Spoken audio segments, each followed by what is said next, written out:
한나가 마음이 괴로워서 여호와께 기도하고 통곡하며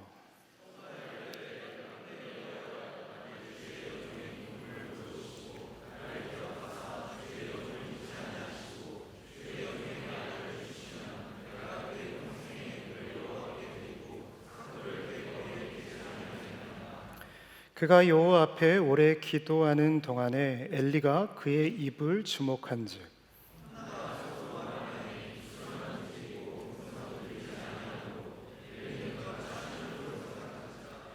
엘리가 그에게 이르되 내가 언제까지 취하여 있겠느냐 포도주를 끊으라 하니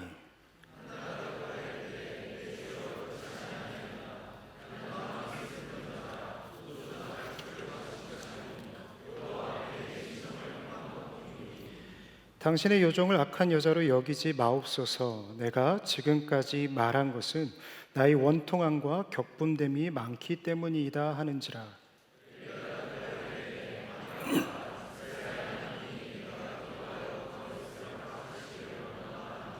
함께요. 이르되 당신의 요종이 당신께 은혜 있기를 원하나이다 하고 가서 묻고 얼굴에 다시는 근심빛이 없더라. 아멘. 이것은 하나님의 말씀입니다.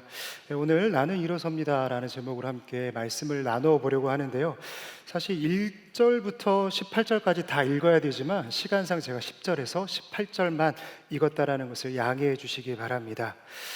24기를 대표하는 신학자였던 달라스 윌라드는 그의 대표작인 하나님의 모략이라는 책을 쓰는데요, 그는 자신의 책에서 상식으로는 이해할 수 없는, 납득할 수 없는 하나님의 계획을 이야기하죠. 특별히 그는 그의 책 제목에서 보는 것처럼 이 모략이라는 다소 거친 표현을 통해서 하나님의 이끄심에 대해서 좀 더 명확하게 전달하려고 예를 썼는데요, 이 하나님의 계획, 이 하나님의 이끄심이라고 하는 것은 때로는 우리의 상식과 우리가 정해 놓은 선을 넘어서 전혀 다른 방법으로 이루어질 때가 많기 때문이죠. 이는 마치요, 내 삶의 계획들이 송두리째 무너지고 내 삶이 와르르 쏟아져 내려가는, 마치 실패자의 인생처럼 우리를 이끌어가는 것처럼 느껴지기도 하고요, 때로는 삶이 전복되는 것처럼 느껴지기도 하는 거죠. 하지만 이 책에서 윌라드는 이렇게 이야기합니다. 하나님의 계획은 세상의 상식과 정반대로 보일 때가 많지만 결국 사랑과 선으로 세상을 회복하시는 전략이다. 이 모순이라는 단어, 이 모략이라는 단어를 쓴 이유가 여기 있다라는 거예요. 우리의 눈에는 보이지 않지만 합력하여 결국 선으로 이끄시는 그 하나님의 섬세함, 또 지혜로운 손길이 있기 때문에 그는 하나님의 모략이라 이야기를 한 거죠. 오늘 우리가 말씀으로 마주하고 있는 이 본문도 마찬가지입니다. 다 아시는 대로 이 말씀의 배경은 사사시대죠. 영적으로 모두가 어두워져 있는 시대였습니다. 동시에 한나라는 한 여인의 탄식 소리로 시작을 하는데요, 안타깝게도 그 여인은 아이를 배지 못하는, 낳지 못하는 불임 여성이었습니다. 당시 불임은 쉽게 넘어갈 문제가 아니었죠. 왜냐하면 이 불임이라고 하는 것은 하나님께 받은 저주 또는 심판처럼 여겨졌기 때문입니다. 여러분, 가정에 저주받은 사람이 있다면 함께 살아가는 사람이 어땠을까요? 아니, 그 가정을 바라보는 이웃들의 눈초리는 결코 달갑지 않았을 것입니다. 특별히 오늘 한나라는 여인의 남편은요, 제사장이었잖아요.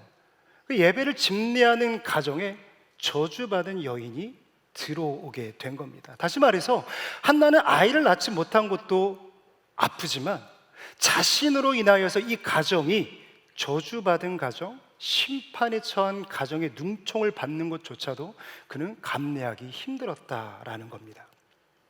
하지만 우리가 여기서 주목해야 될 말씀이 있는데요, 오늘 본문을 보면 거듭해서 반복된 표현이 한 가지 있습니다.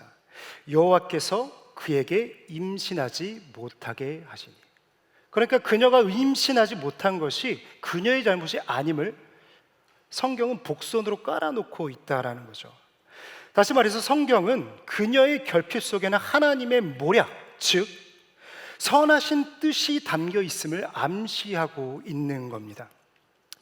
그렇습니다. 하나님의 모략은요, 이 뜻을 알지 못했던 한나에게 있어서 굉장히 고통스럽고 저주밖에는 보이지 않는 하나님의 이끄심 뿐이었습니다. 그러나 이 이면 속에는 한나가 알지 못했던 한 여인을 통한 이스라엘의 새로운 시대를 준비하고 계셨던 그 하나님의 모략, 합력하여 선을 이루시는 그 모략이 숨겨져 있었다라는 거죠. 이는 윌라드 달라스는 이렇게 이야기합니다. 하나님의 일하심은 마치 공항의 전파와 같다. 공항의 전파와 같다. 지금 이 순간에도 공항에는 수많은 비행기들이 이륙하고 또 착륙을 반복할 텐데요, 하루에 수천 대가 뜨고 또 앉습니다.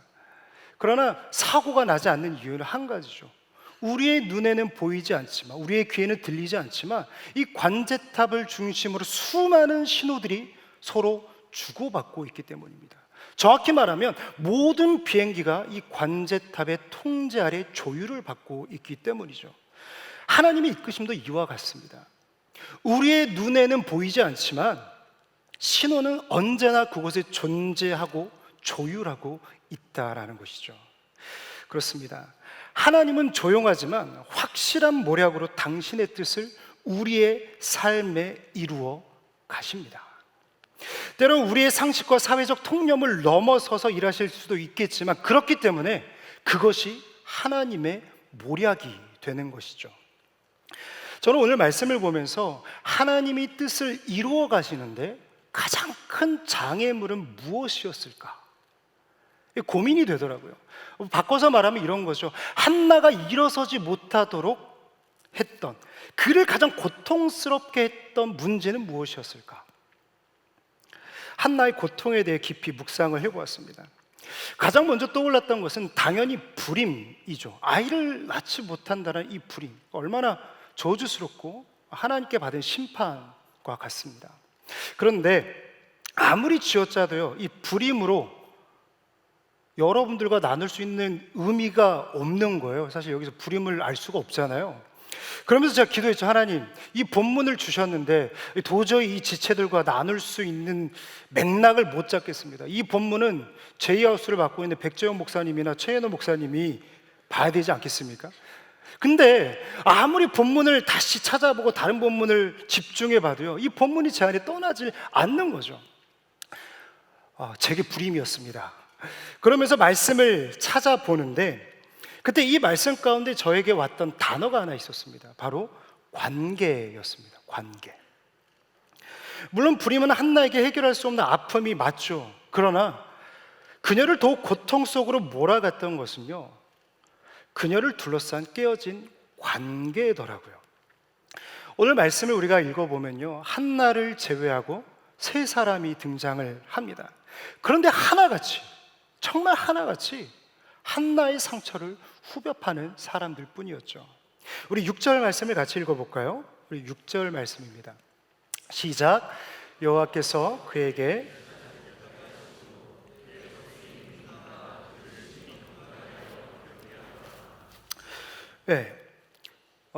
그에게 있어서 가장 큰 상처를 줬던 사람은 누가 뭐래도 분인나죠.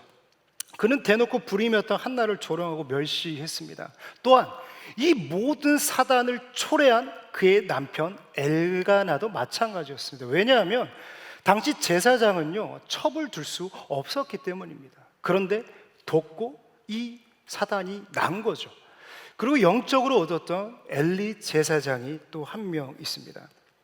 오늘 우리가 함께 읽었던 내용처럼 슬피 아무 말도 못하고 읊조리는 한나를 향해 그는 뭐라고 말합니까? 그가 취한 줄로 생각한지라. 취한 줄 알았다라는 거죠. 저는 이 세 사람을 보니까요, 마치 욥의 세 친구처럼 느껴지더라고요.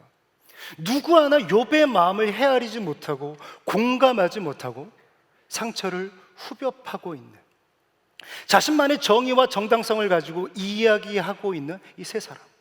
여러분, 요즘으로 말하면 어떻게 표현할 수 있을까요? 저는 딱 한 단어 생각났습니다. 빌런. 여러분, 이 세 사람은요, 한나에게 빌런과도 같은 존재였다라는 거죠. 사실 우리가 살아가는 이 시대 가운데서도, 특별히 여러분들을 둘러싸고 있는 모든 공동체 안에도 빌런이 존재하지 않습니까? 제가 최근에 김창옥 TV를 봤는데요. 이 관계에 대한 이야기를 토크쇼로 이어가더라고요. 그때 두 사람이 등장을 했는데 첫 번째는 이제 막 대학을 들어간 새내기였습니다. 20살이죠. 근데 이 친구가 사연이 조금 있었어요. 고등학교 때 관계에 대한 어려움으로 인해 자퇴하고 검정고시를 보고 대학을 간 거죠. 그러니까 이 친구에게 있어서 관계는 굉장히 조심스럽고 어렵고 상처 가득한 단어였다는 거예요. 그런데 어쨌든 그 친구도 생활을 잘 해보려고 하니까, 어울리려고 하니까 쉽지 않은 거예요. 웃고 싶지 않아도 웃어야 하고 불안해도 행복한 척 해야 하는 이 순간들이 무척이나 괴로웠다라고 이야기를 합니다. 또 다른 사람은 직장인이었는데요. 50이 넘은 직장인이었어요. 제가 사연을 그대로 읽어드리겠습니다. 직장 내 또라이가 있습니다. 너무 시달려서 두통과 불면증이 생겼어요. 이분이 늦깎이 간호사가 되신 분이세요. 간호사 7년 차입니다. 부서에 나를 괴롭게 하는 세 사람이 있는데 이렇게 표현해요. 쌍또라이와 그 아래 2명의 또라이가 있습니다. 웃는 분들은 다 이게 만나시나 봐요. 어쨌든 뭐 삼위일체도 아니고 늘 출근하면 이 삼위일체가 나를 힘들게 하는 거죠. 사실 멀리 찾을 필요도 없습니다. 제가 직장인 신방이라 하고 있는데 대부분의 지체들이 하는 말이 뭐냐면 일은 재밌대요. 보람도 있고 배우는 기쁨도 있고. 그런데 역시나 관계가 어렵다라고 하더라고요. 어떤 지체는요, 상사가 일을 가르쳐 주질 않는데요. 뭐 쌍팔년도 군대도 아니고 그냥 사고 치면서 배우라는 거죠. 또 어떤 지체는요, 상사의 모함 때문에 윤리위원회까지 끌려 나갔더라고요. 거기서 어떻게 됐을까요? 당연히 이 지체의 손을 들어줬죠. 그랬더니 이 상사는요, 세상 법정으로 나가겠대요. 김창옥 TV쇼를 빌어서 이 친구가 정말 또라이죠.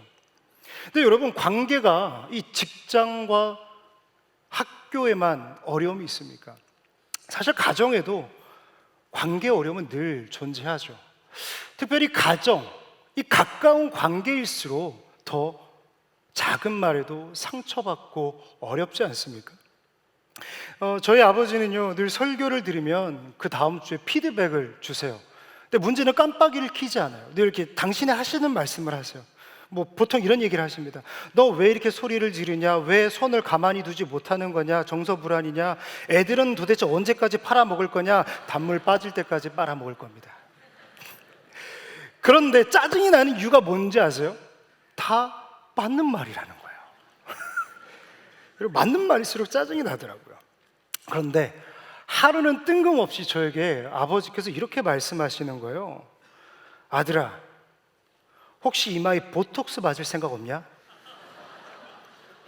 왜 웃으시죠? 순간 저도 참지 못하고 저 아빠 닮았어요! 라고 말할 뻔했습니다. 사실 이 주름이요, 제가 초등학교 때부터 있었던 주름이거든요. 여러분, 다른 건 몰라도요, 외모는 100% 부모님 과시래요. 법정으로 가도요. 여러분, 저희 부모님 아래에서 박보검이 나올 리가 없어요. 굉장히 좀 기분 나쁘네요, 여러분들 웃으니까. 여러분, 절대 차은우라는 사람이 저희 부모님 외관으로서는 나올 수가 없다라는 거죠. 그래서 저는 저희 자녀를 봤을 때 굉장히 겸손하게 바라봐요. 아, 날 닮았구나 라고 생각을 합니다. 여러분들도 그렇게 받아들이셔야 돼요, 여러분들의 자녀들을. 근데 이 모든 것들이 종합된 인생이요, 누구였다라는 거예요? 한나였다라는 거죠. 한나는 보호받아야 될 가정에서 또 위로받아야 될 교회에서조차 깨어진 영혼이었다라는 겁니다. 그러나 여러분, 하나님의 모략은요, 그녀를 마치 한 송이의 매화처럼 이끌어 가셨습니다. 옛 선비들은요, 이 매화를 가르쳐서 눈 속에 피는 꽃, 이 설중매라고 했는데요, 한겨울에도 굴하지 않고 피는 꽃이라 불렸던 거죠. 역설적이게도 매서운 한파와 추위는 향기 그윽한 꽃을 피우는 길이 되었다라는 겁니다. 여러분, 한나의 삶도 이와 같았습니다. 깨어진 관계와 끝없는 기다림, 그리고 헤어나올 수 없는 절망은 오히려 하나님께로 나아가는 길이 되었다라는 것이죠. 그리고 그녀는 비로소 하나님을 향한 하나님의 모략을 깨닫게 되는데요.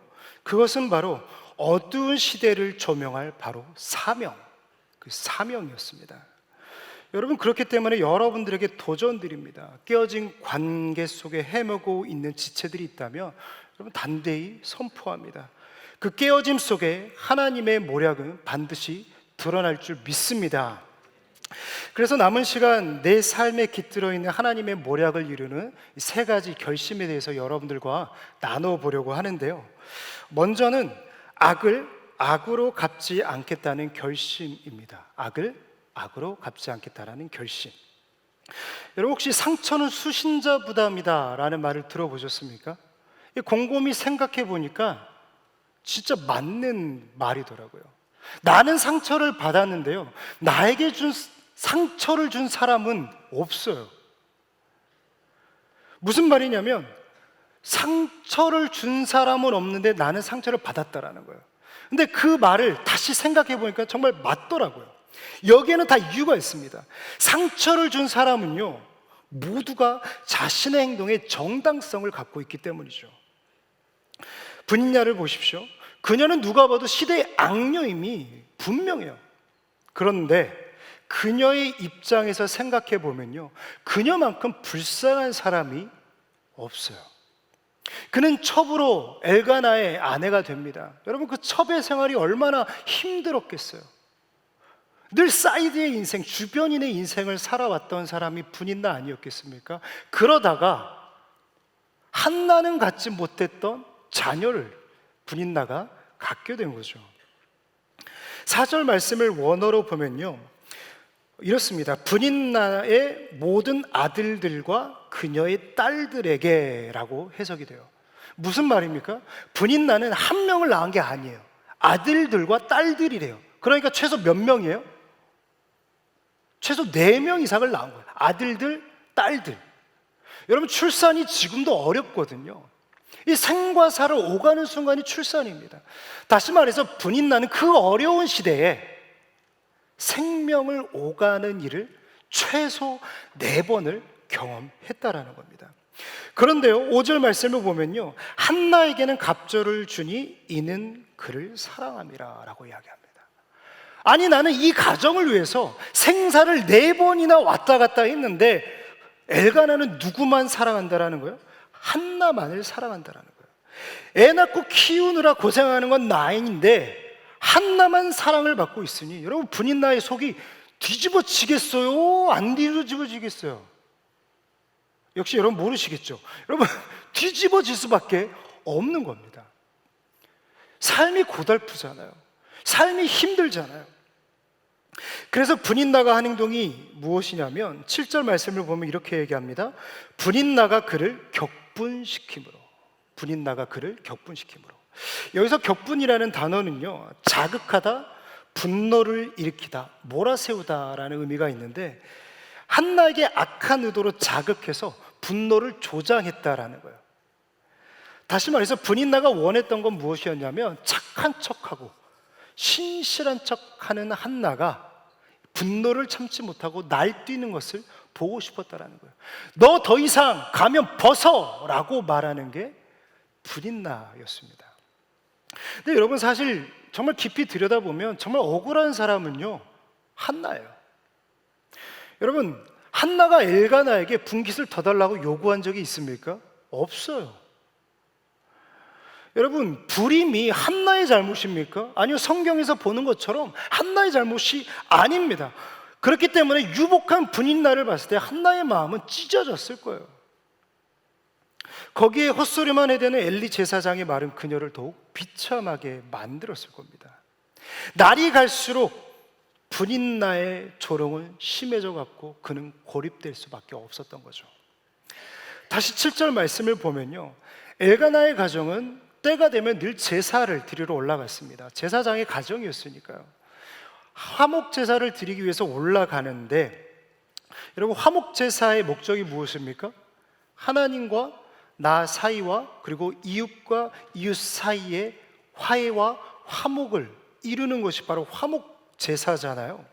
그 제사를 드리고 모두가 이렇게 함께 제물을 나눠 먹는데 분인나는 이 예배가 끝나자마자 또 괴롭히는 거예요. 화목제사. 모두가 화목을 이루어야 되고 평안을 빌어줘야 되는 그 예배가 끝났음에도 불구하고 끝나자마자 분인나는 한나를 괴롭히는 거예요. 여러분, 한나가 할 말이 없었겠습니까?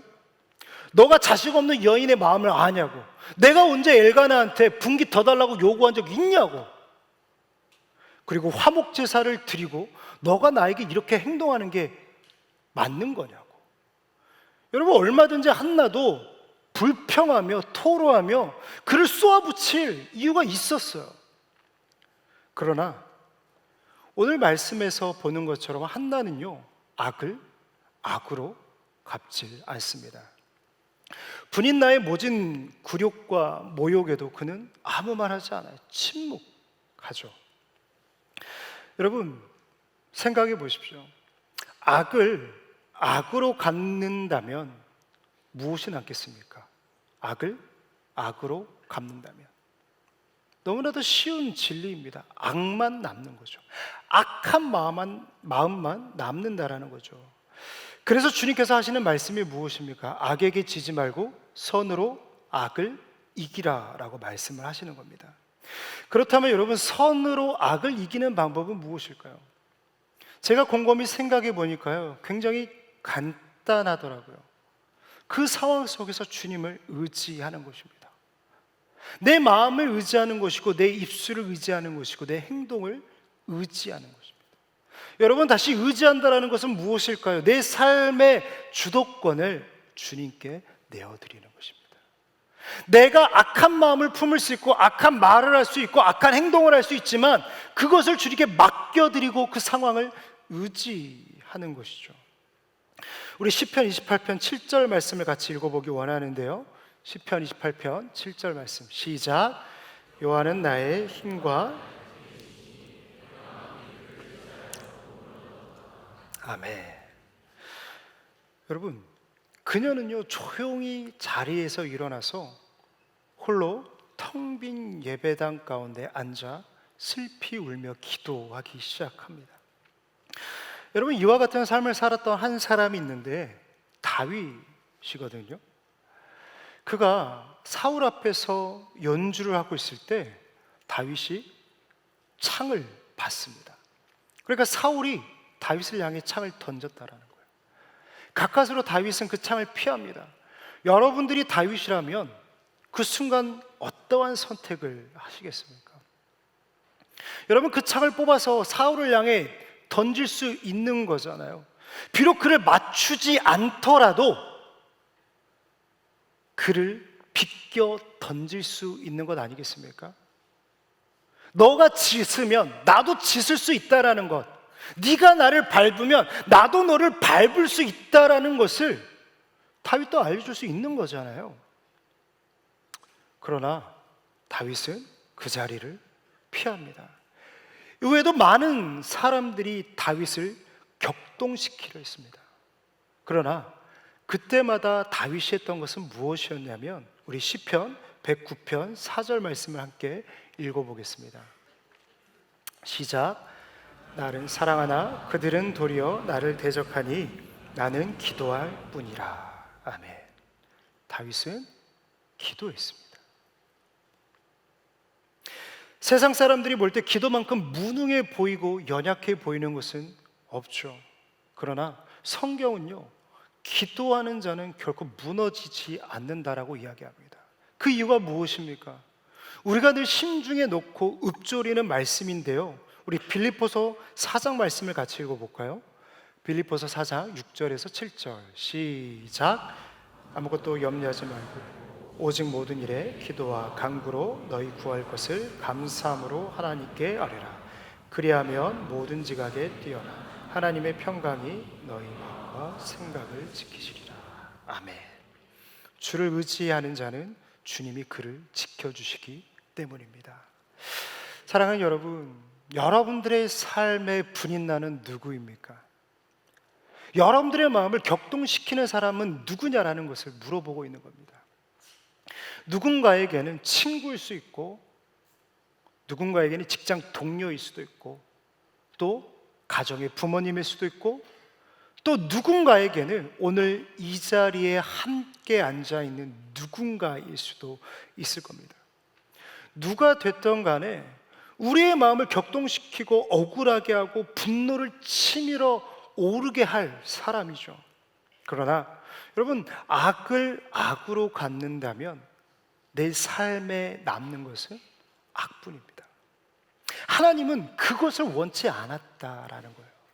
단순히 그 감정을 공감하지 못해서가 아니라 악으로 악을 갚는다면 결국 내 사랑하는 아들과 딸의 심중에 남는 것은 악밖에 없기 때문에 주님은 그것을 원치 않으셨다라는 거죠.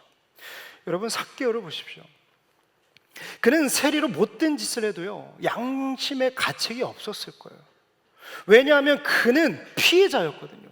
그가 그렇게 모질게 행동한 이유는요, 내가 받은 대로 돌려주는 거거든요. 더 나아가서 내가 나를 지키기 위해서 먼저 짓밟았던 것입니다.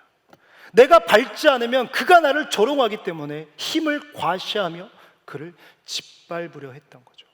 다시 말해서 그의 입장의 당위성은요, 나를 지키기 위해 그렇게 행동했던 것입니다. 악을 악으로 갚았던 거죠. 여러분, 그래서 그의 인생에 남는 결론은 무엇입니까? 허무와 갈급함과 공허함이었습니다. 결국 악을 악으로 갚았더니 이 악밖에 남지 않았다라는 것이죠. 사랑하는 여러분, 우리는 정당성을 따라가는 사람이 아니라 하나님의 말씀을 쫓아 살아가는 사람인 줄 믿습니다. 그래서 주님은 말씀하시는 거예요. 우리 로마서 12장 17절 말씀을 같이 읽어보겠습니다. 시작.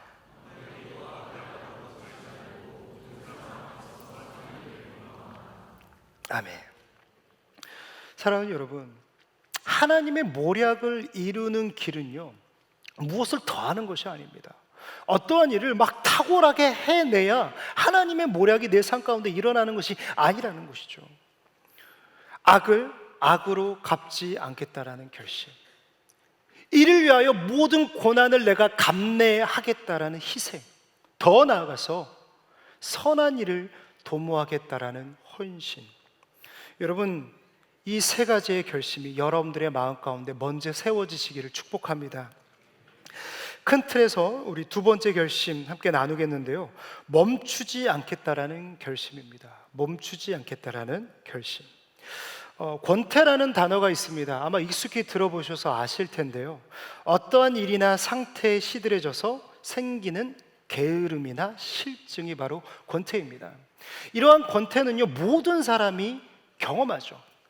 아무리 좋아하는 일도요, 이 권태를 반드시 만나게 되어 있고요, 아무리 좋아하는 관계도요, 이 권태기를 반드시 만나게 되어 있습니다. 더욱이 관계에서 찾아오는 권태는요, 우리의 시야와 판단을 가려요. 좋을 때는 너무 좋았는데 이 권태가 찾아오니까 하나하나가 다 눈에 밟히고 걸리는 거죠. 문제는 무엇입니까? 하나님과 나 사이에도 이 권태라는 것이 찾아온다라는 겁니다.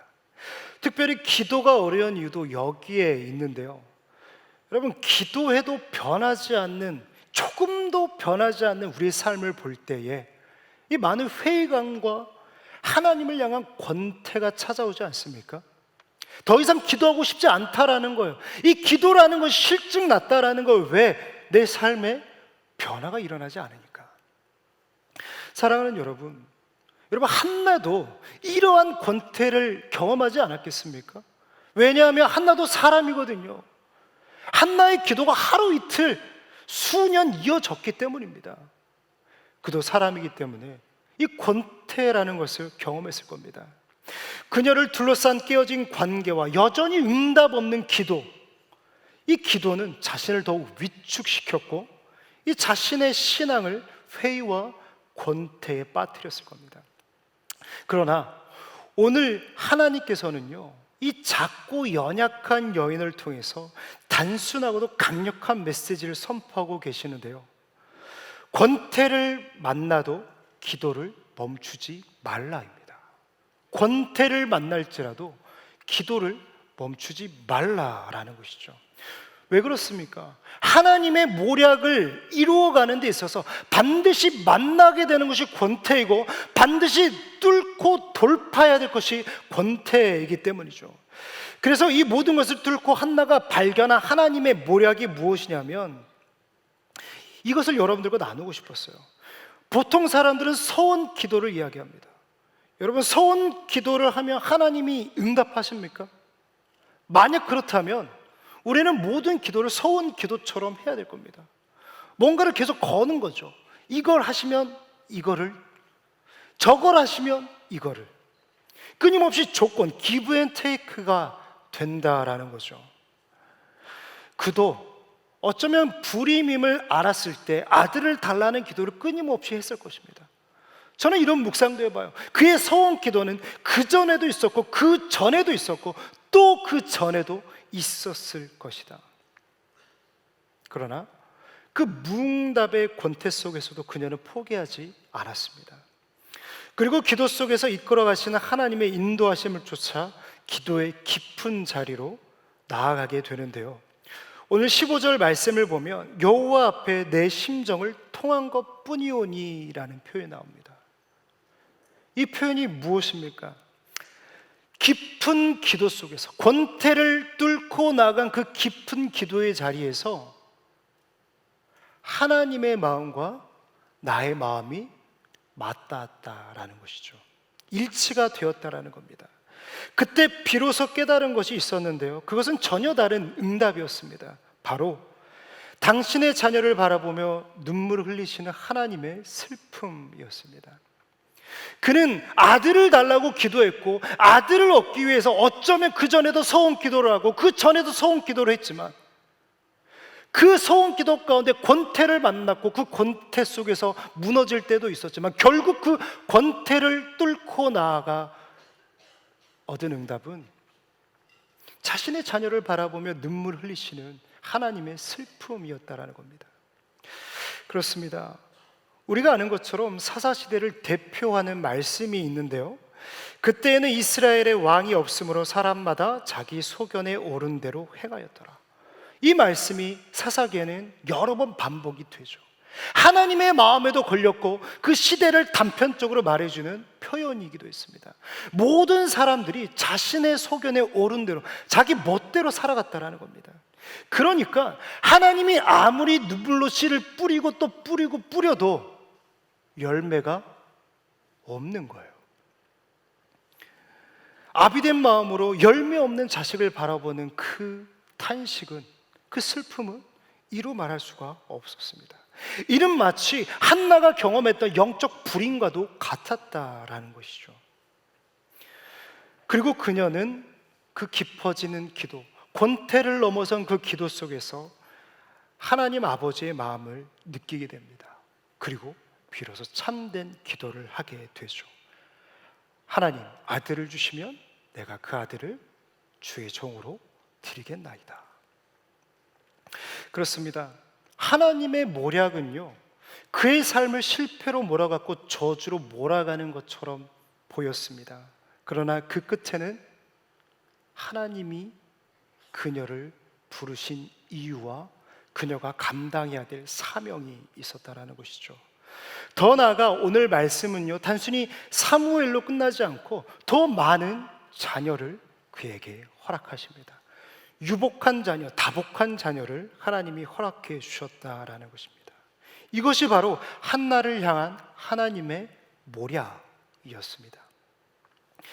말씀을 마치려고 하는데요, 마지막 결심이자 결론이기도 합니다.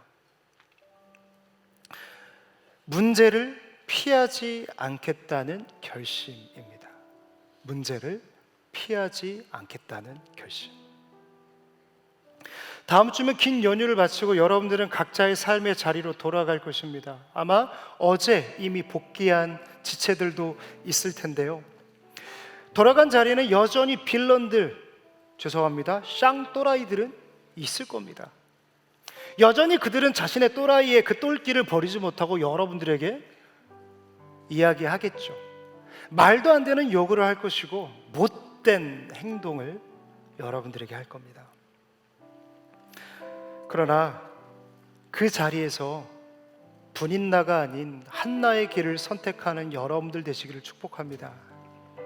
깨어진 관계 속에 악을 악으로 갚지 않고 권태로움에 주저하지 않고 내게 주신 그 상황을 피하지 않고, 왜냐하면 그 자리에는 여러분들을 향한 하나님의 선한 모략이 존재하기 때문입니다. 도망가던 야곱은 베델에서 잠이 들죠. 그는 그곳이 어디인지도 모른 채 잠이 듭니다. 그리고 그는 환상을 보게 되는데요, 사닥다리를 오르내리는 천사를 본 거죠. 그는 잠에서 깨어 이렇게 고백합니다. 아, 이곳에도 하나님이 계시는구나. 이것은 단순히 그의 삶의 경험이 아니었습니다. 그의 삶을 뒤바꾸는 하나님의 존재를 선포하는 고백이었습니다.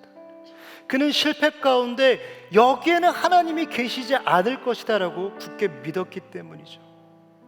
그러나 하나님은 그에게 말씀해 주시는 거예요. 나 여기 있어. 나 거기에 있어. 핍박과 조롱과 비아냥이 함께하는 그 학교, 그 직장, 그 공동체에 내가 있어 라고 주님은 말씀하십니다. 그렇습니다. 하나님은요, 왕궁에만 계시는 분이 아니십니다. 아픔의 자리에도 함께 하시고, 우리가 눈물을 흘리는 그곳, 우리가 도망치고 싶어하는 그곳에도 주님은 함께하고 계신다는 거죠. 그래서 주님은 당신을 네 글자로 이렇게 표현하십니다. 임마누엘. 하나님이 우리와 함께 계시다. 당신은 자신의 이름을 그렇게 지어서 우리에게 잊지 않도록 말씀해 주시는 거예요. 이것만 기억해. 임마누엘, 임마누엘, 임마누엘. 네가 힘들 때 이 임마누엘을 기억하라 말씀하시는 거죠. 특별히 하나님은 우리의 상처가 상처로 남지 않기를 누구보다 원하십니다. 만약 여러분들의 삶 가운데 해결되지 않는 상처가 있다면 그것은 하나님의 모략을 이루시는 통로가 될 줄 저는 믿습니다. 그렇기 때문에 고통의 자리에서 일어나 골방으로 나아가십시오. 아픔이 아픔으로 남지 않기를 그곳에서 통회하는 마음으로 주님께 부르짖으십시오. 슬픔과 아픔이 남김없이 하나님의 영광을 위해 드려질 때 하나님의 모략은 반드시 여러분들의 삶 가운데 당신의 선함으로 나타날 줄 믿습니다. 우리 함께 찬양하며 나아가겠는데요,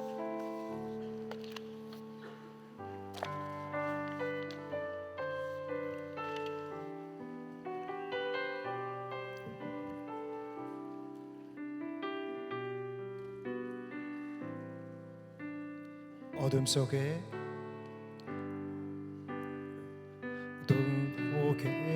아무것도 보이지 않아도 주님의 약속을 잊을 때에도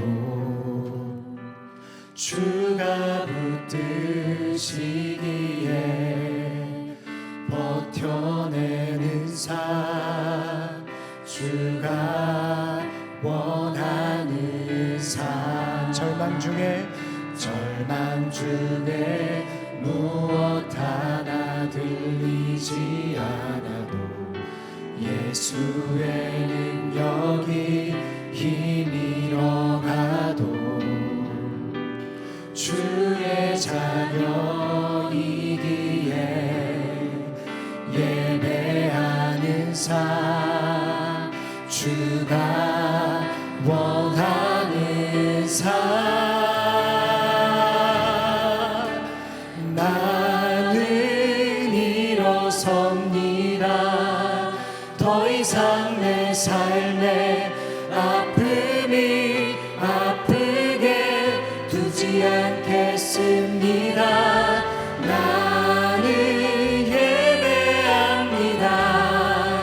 내게 약속한 약속하신 그 자리로 다시 한번 나아갑니다. 우리 함께 고백합니다. 어둠 속에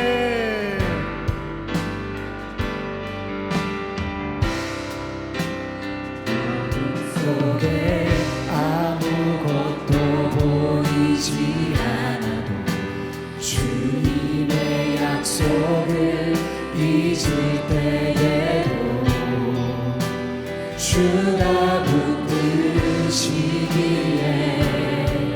버텨내는 삶, 주가 원하는 삶, 절망 중에 무엇 하나 들리지 않아도 예수의 능력이 힘이러가도 주의 자녀이기에 예배하는 삶, 주가 원하는 삶. 나는 일어섭니다. 일어섭니다.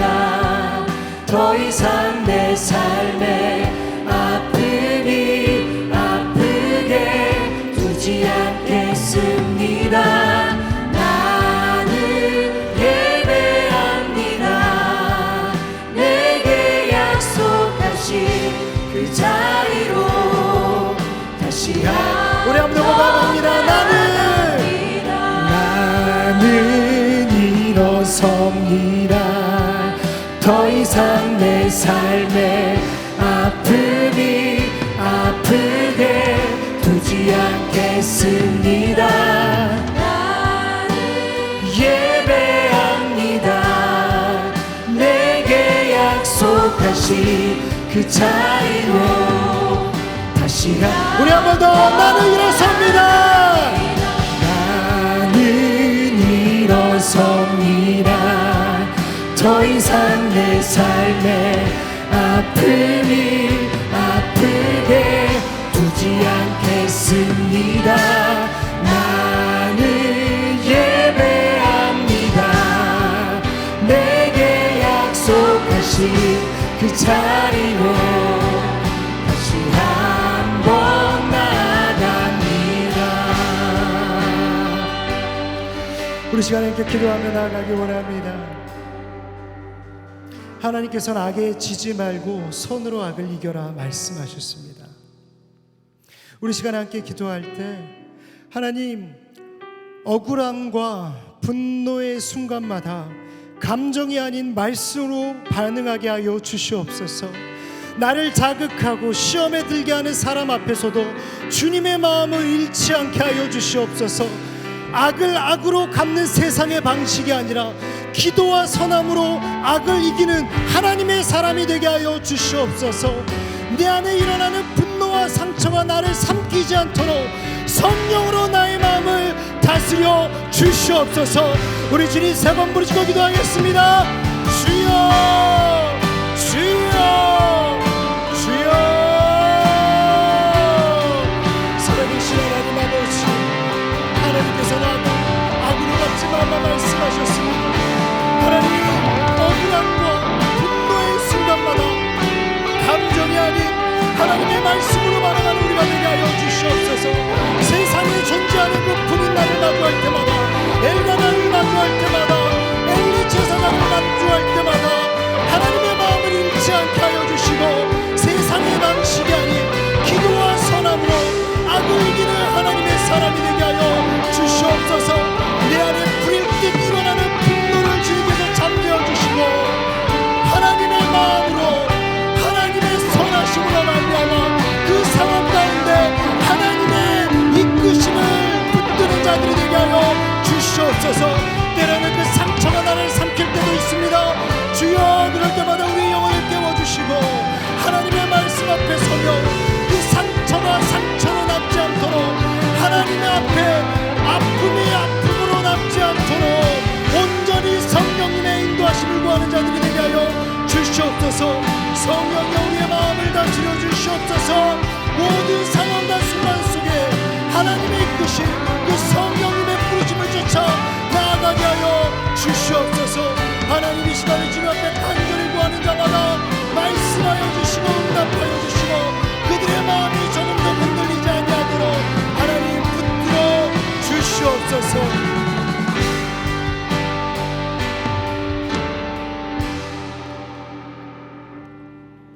우리 시간에 한 번 더 기도하기 원합니다. 우리 시간에 기도할 때 기도를 멈추지 않고 하나님의 마음을 알아서 정말 다시 일어설 힘을 달라고 우리 주님 앞에 간절히 기도하기 원합니다. 어떠한 아픔과 슬픔에도 때로는 하나님 그 응답이 보이지 않을지라도 우리는 끈질긴 기도로 나아가야 될 줄 믿습니다. 나의 기도가 단순한 바람이 아니라 하나님의 아픔과 눈물, 애통해 하시는 마음을 알게 해달라고 기도하기 원합니다. 무너진 자리에서 단순히 나의 간구를 드리는 것이 아니라 다시 일어나 사명의 길을 달라고, 그 사명을 향해 아버지의 마음을 알게 해달라고, 결국 하나님의 모략을 이루는 인생이 되게 해달라고 우리 주님 세 번 부르짖고 기도하겠습니다. 주여, 주여, 주여. 살아계신 하나님 아버지,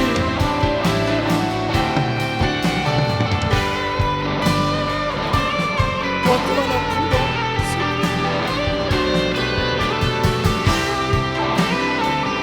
하나님의 응답이 보이지 않을지라도 기도하기를 쉬지 않은 우리가 되게 하여 주시옵소서. 나는 기도하기를 쉬는 죄를 범치 않겠다라고 말했던 그 사무엘의 고백이 누구에게로부터 왔겠습니까? 한나 아니겠습니까? 내 삶에 찾아오는 그 신앙의 권태를 돌파하는 우리가 되게 하여 주시옵소서. 그리하여 사무엘의 고백처럼 나는 기도를 쉬는 죄를 범치 않겠노라 하나님 앞에 선포하며 세상을 향하여 담대히 구할 수 있는 우리가 되게 하여 주시옵소서. 하나님, 특별히 우리가 주님 앞에 구하는 그 기도가 우리의 바램과 우리의 결핍만을 구하는 기도가 되지 않기를 원합니다. 하나님, 그 권태를 넘어 발견하는 그 사명, 하나님의 마음을 알기 원합니다. 여전히 어두운 이 시대, 자신의 소견에 오른 대로 자신의 마음대로 살아가는 이 세상 가운데 하나님 아파하시는 주님의 눈물을 내가 알기 원합니다. 주여, 하나님의 눈물을 닦아주는 인생이 되게 하여 주시옵소서. 하나님의 눈물을 누구보다 먼저 닦는 주님의 종들이 되게 하여 주시옵소서. 하나님, 그리하여 하나님의 모략을 이루어가는 우리가 되게 하여 주시옵소서. 하나님께서 이 모든 것을 이루어가실 줄 믿습니다.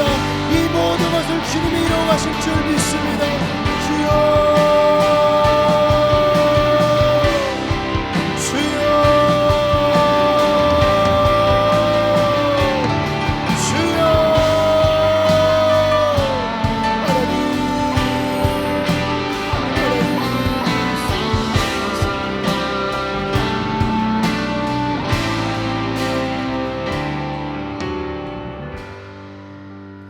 참 좋으신 하나님 아버지,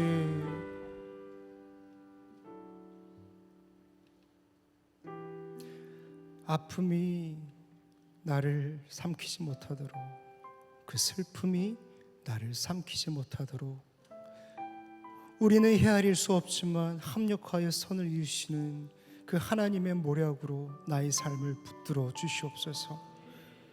보이는 상황과 들려오는 소리에 낙심치 않게 하여 주시고, 언제나 은밀하지만 확실히 일하시는 그 완벽한 하나님, 그 하나님을 붙조차 따라가는 우리가 되게 하여 주시옵소서. 무너진 자리에서 일어나게 하여 주시고, 그 일어남과 함께 내게 주신 사명을 붙들고 세상을 향하여 나아가는 우리가 되게 하여 주시옵소서. 결코 분노와 상처가 나의 전부가 되지 않게 하여 주시고, 성령으로 우리의 마음을 붙드사 하나님의 평강과 따뜻함이 나의 삶을 붙들게 하여 주시옵소서. 이 모든 말씀 예수 그리스도의 이름으로 기도드리옵나이다. 아멘.